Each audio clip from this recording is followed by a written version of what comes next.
La chose à éviter principalement, lorsque vous êtes des jeunes fiancés ou que vous vous aimez, la chose à éviter principalement, c'est de tomber dans l'acte d'impudicité. Vous savez, quand vous tombez dans l'impudicité, même la cérémonie de votre mariage perd un peu quelque chose. Vous savez, nous autres, quand on s'est mariés, on n'avait pas envie que les invités traînent. Hein. Moi, je me rappelle, je disais à ma femme, qu'il fasse vite, qu'il s'en aille. Moi, j'ai besoin qu'on aille vivre. Pourquoi? Parce que je me suis abstenu durant 2 ans de fiançailles. Je me suis abstenu de la toucher. Je me suis abstenu de la connaître sexuellement.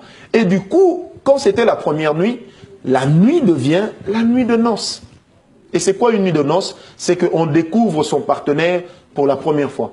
Mais si toi, déjà, on t'a découvert, redécouvert, redécouvert, redécouvert, et si ces garçons ne t'épousent pas, un jour, vous savez, nous les hommes, des fois, nous sommes mauvais.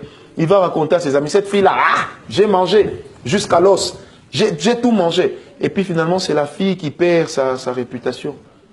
Et si jamais un enfant venait aussi, et si vous dites non, je vais aller avorter, et si l'avortement tournait mal et que vous y laissez votre vie, vous irez en enfer pour une partie de plaisir. Moi, je pense que ça ne vaut pas la peine. Donc, il faut se maîtriser. L'acte principal à éviter, c'est l'impudicité. Le deuxième acte à éviter, c'est justement de passer votre temps à vous provoquer sexuellement. Parce qu'il y a l'impudicité proprement dite. Mais se provoquer, là. Oui, il y a l'impudicité proprement dite, mais il y a aussi les provocations sexuelles. Pourquoi est-ce qu'on appelle ça les provocations sexuelles ou l'allumage? Ça veut dire que vous passez votre temps à vous caresser, vous êtes là au cinéma, les yeux suivent le film, les mains suivent un autre film. Non, ça c'est un problème. Et quand vous êtes en train de vous caresser comme ça, et des fois la fille, dès qu'elle pose la main sur la verge de l'homme, le garçon s'excite. Et quand un homme devient excité, c'est comme un lion affamé. Des fois, il devient difficile de l'arrêter, et surtout si le milieu s'y prête. Et sans compter que même si le milieu ne s'y prête pas, mais vous créez déjà un précédent dans ses pensées. Et un beau jour, vous allez voir que forcément vous tomberez dans l'impudicité. Donc il faut éviter l'impudicité. Il faut éviter également les actes qui provoquent sexuellement.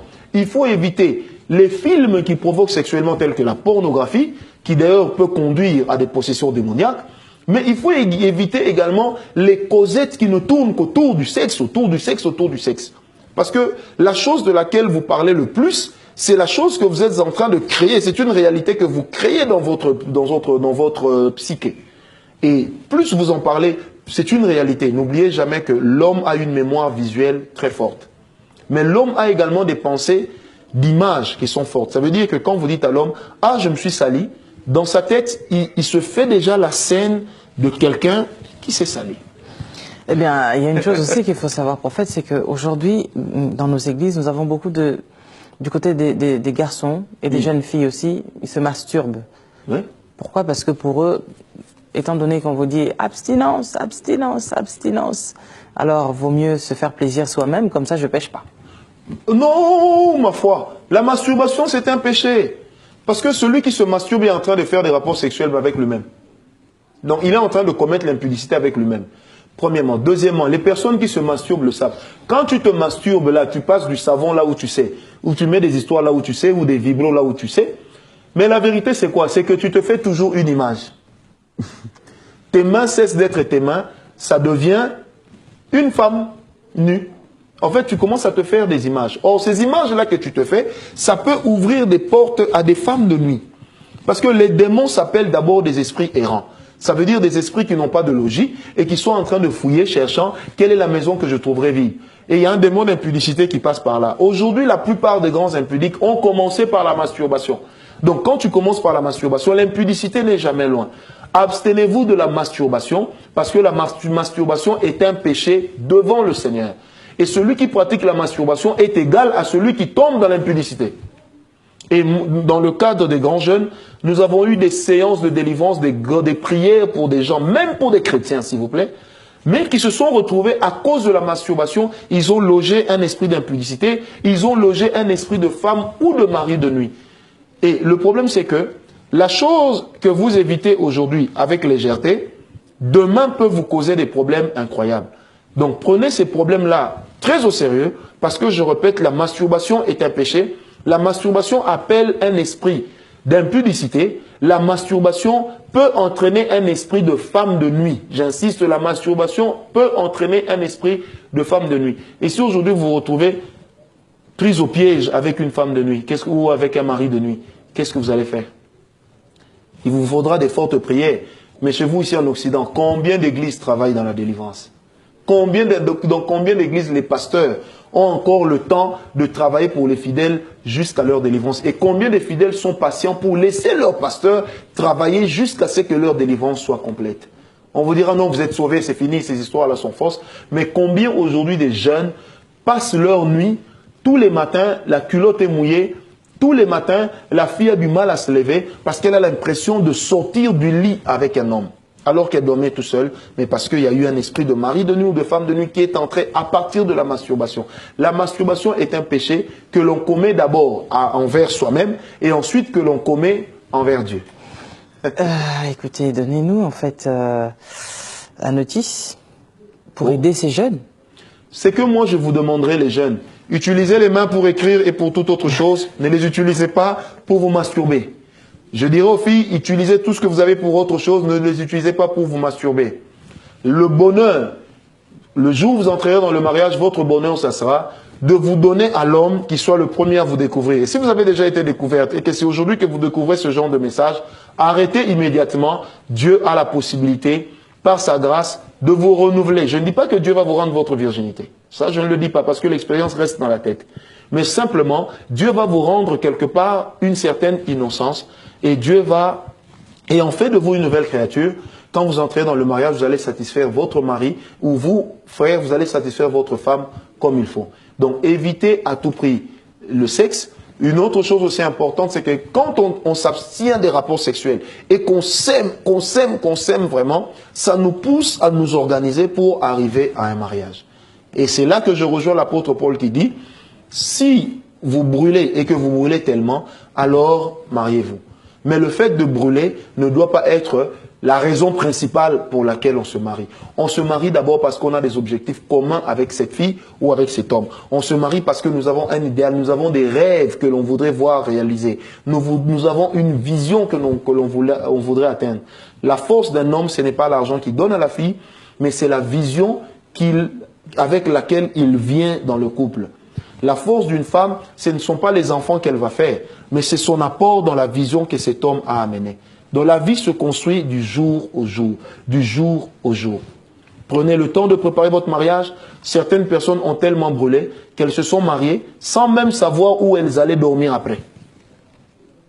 Et à la fin, ça devient un problème parce que le couple devient une charge. Et quand vous commencez votre ménage, vous les jeunes, en constituant déjà une charge pour les anciens, c'est un problème. Donc les jeunes, passez du temps ensemble. Priez déjà pour vos futurs enfants que vous n'avez pas encore vus. Passez du temps à parler, que chacun parle un peu de ses rêves. Harmonisez vos rêves. Devenez un couple. Devenir un couple veut dire, c'est deux visions qui viennent de part et d'autre, qui se mettent ensemble, qui fusionnent pour ne faire qu'une seule vision, pour laquelle l'homme sera certainement le chef. Passez du temps à prier. Pourquoi est-ce qu'aujourd'hui vous devez déjà prier pour votre mariage aujourd'hui? Parce que le mariage ne se prépare pas lorsqu'on a 20 ans, lorsqu'on a 25 ans. Le mariage, lorsqu'on est petit, ce sont les parents qui nous préparent par le fait qu'ils représentent pour nous un exemple. J'allais dire Amen. Ils représentent pour nous un exemple. Mais demain, lorsque nous aurons pris le relais et que nous nous serons fiancés, je dois commencer, avant d'abord d'aborder la fille d'autrui, je dois réfléchir sur ma propre vie. Quel est le sens que je donne à ma vie avant d'aller aimer la fille d'autrui? C'est ça le problème. Mais la jeune fille qui nous suit et qui est tombée enceinte là maintenant, elle est en train de nous suivre, elle cherche le coupable. Qui est le coupable? Le coupable, c'est d'abord elle-même, parce que, il n'y a pas eu viol. 2, elle devait connaître également ses périodes. Et puis 3, elle devrait s'abstenir des rapports sexuels. Vous voyez, des rapports sexuels. Moi, j'ai toujours dit, aux grands jeunes, j'ai toujours dit aux sœurs, vous savez, lorsque un homme vous rend grosse, lui n'aura pas ses parties intimes qui vont gonfler. Mais vous, si. Et la grossesse, c'est comme un klaxon. Ça sonne toujours de devant, jamais de derrière. Ça veut dire, ça va toujours devant. Alors, au lieu d'en arriver à des avortements par lesquels votre vie peut être entraînée, moi, je vous demanderai tout simplement de vous abstenir. Et si aujourd'hui, vous êtes déjà tombé enceinte, il n'y a pas de coupable à chercher, c'est d'abord vous. Parlez au garçon, demandez-lui de prendre ses responsabilités et qu'il plaise aussi au Seigneur de toucher son cœur pour que ce garçon puisse assumer ses responsabilités comme il se doit. Parce que cet enfant qui va naître demain, on ne sait pas non plus qui il sera. Mais n'obligez jamais un homme à vous épouser parce que vous avez fait un enfant avec lui. Faire un enfant avec une fille ne peut pas constituer le motif principal pour lequel on doit se marier. J'insiste. Alors, pas du tout. Parce que nous fréquentons des couples, hein. Des fois, vous allez tomber dans un couple, sur un couple où la femme, où l'homme a l'habitude de dire, d'ailleurs, je t'avais épousé parce que tu as tout fait pour tomber enceinte de moi. Et il est de ces filles, de ces jeunes filles aujourd'hui, oh, je l'aime tellement, mais j'ai l'impression que lui ne m'aime pas, alors je vais le piéger. Et quand elle tombe enceinte, ou parce que les parents ne veulent pas qu'on se marie, alors on va tomber enceinte pour mettre le mari, les parents, devant le fait accompli. N'oubliez pas, mes amis, la bénédiction des parents est très importante pour le futur couple. La bénédiction des parents est très importante. La Bible dit, honore ton père et ta mère, afin que tu vives longtemps. Celui ou celle qui honore ses parents, en leur apportant, en les amenant un homme qui vient pour l'épouser, honore ses parents, et c'est une bénédiction qui va durer. Et cette bénédiction-là dit quoi? Tu vivras longtemps. Et ça, c'est très, très important. Nous avions prié pour un couple dernièrement. Ils étaient bien ensemble, mais ils n'arrivaient pas à avoir des enfants. Vous savez que c'est en pleine prière que le Seigneur nous dira que la mère de la fille n'a jamais accepté le garçon à cause de quelque chose que le garçon avait fait. Et quand on a demandé à cet homme d'aller demander pardon à sa belle-mère, 9 mois après, ils ont eu leur enfant. Donc cela est possible. Et le mariage, le bonheur du mariage, c'est aussi le fait que les autres qui seront à côté de vous puissent être heureux et bénéficier des meilleurs fruits qui tombent de vous. Donc mes amis, apprenez à préparer votre mariage pendant que vous grandissez. Ne vous donnez pas à un homme parce qu'il vous a promis le mariage. La promesse du mariage n'est punie par aucune loi. Aujourd'hui, vous vous donnez à un homme parce qu'il vous a promis le mariage. Et si demain il décidait de se dédire, qu'est-ce que vous allez faire? Il n'y a jamais eu un contrat dans les fiançailles. Moi, j'ai même vu, ma soeur, des fiancés chrétiens, tellement chrétiens. Il dit aujourd'hui à la fille, je t'aime. Le lendemain, c'est, allons présenter notre relation à Dieu. Allons faire une alliance, qu'on va jamais se séparer. Oh, pouh, mais c'est mauvais, ça. La seule alliance dans laquelle Dieu entre dans le contexte de deux personnes, ce n'est que l'alliance du mariage. Donc, toute alliance avant le mariage entre un homme et une femme n'existe pas. Nous sommes tous unis comme frères et sœurs par l'alliance du Christ, par l'alliance du sang de Jésus. Mais deuxièmement, nous sommes unis. Je suis uni à ma femme parce que nous sommes mariés. Mais quand on est fiancé, qu'est-ce qui nous lie? Et là, ça peut avoir des répercussions, ma sœur. Vous allez voir des gens, ils vont comme ça, ils font une alliance alors qu'en réalité, ils sont en train de faire plutôt un pacte. Il faut faire attention avec les pactes. Et c'est même là que vous allez vous rendre compte qu'il y a même des chrétiens qui font des pactes de sang. Qui font des pactes de sang ou qui vont prier le jour où il y a la pleine lune ou un vendredi 13, ils vont prier, non, jure-moi que tu m'abandonneras jamais. Moi, j'ai prié pour 2 jeunes gens qui n'arrivaient pas à se marier, 8 ans de fiançailles. Parce que la fille viendra m'avouer que quand j'avais 15 ans, j'avais dit, nous étions sortis à minuit avec mon copain et nous nous sommes tenus la main en regardant la pleine lune, en nous disant, un jour de pleine lune, en regardant la lune, et en nous disant, jure-moi que jamais tu vas me laisser. Et il a juré, moi aussi j'ai juré. Elle me dit, aujourd'hui je suis devenue chrétienne, dans mes rêves, ce garçon-là revient toujours. Et pourtant, je n'ai plus de contact avec lui, il y a déjà de cela 5 ans. Et quand j'ai décidé qu'on devait se marier avec mon fiancé ici, depuis que j'ai pris cette décision, toutes les nuits, je fais toujours un rêve où il vient me dire, n'oublie pas que tu m'appartiens. N'oublie pas que tu m'appartiens. Et vous savez la meilleure, quand on a commencé à faire la délivrance de la fille, je parle bien d'une chrétienne, quand on a commencé à faire sa délivrance, la voix de ce jeune homme-là a parlé en elle. Et ce jeune homme-là était en train de décliner même sa propre identité. En fait, c'est ce qu'on appelle un esprit humain. Ça veut dire que c'est un démon qui vient habiter en une personne, mais en utilisant, entre guillemets, une permission ou un mandat que lui a remis un acte ou que lui a remis un homme. Et aujourd'hui, Dieu merci, la fille et ce frère qu'elle a aimé après sont mariés, ils ont des enfants. Mais imaginez combien aujourd'hui des couples en souffrent. C'est pourquoi, mes amis, faites très attention. Ne vous dites pas, l'amour est aveugle. Rendez à l'amour ses yeux, rendez à l'amour son cerveau.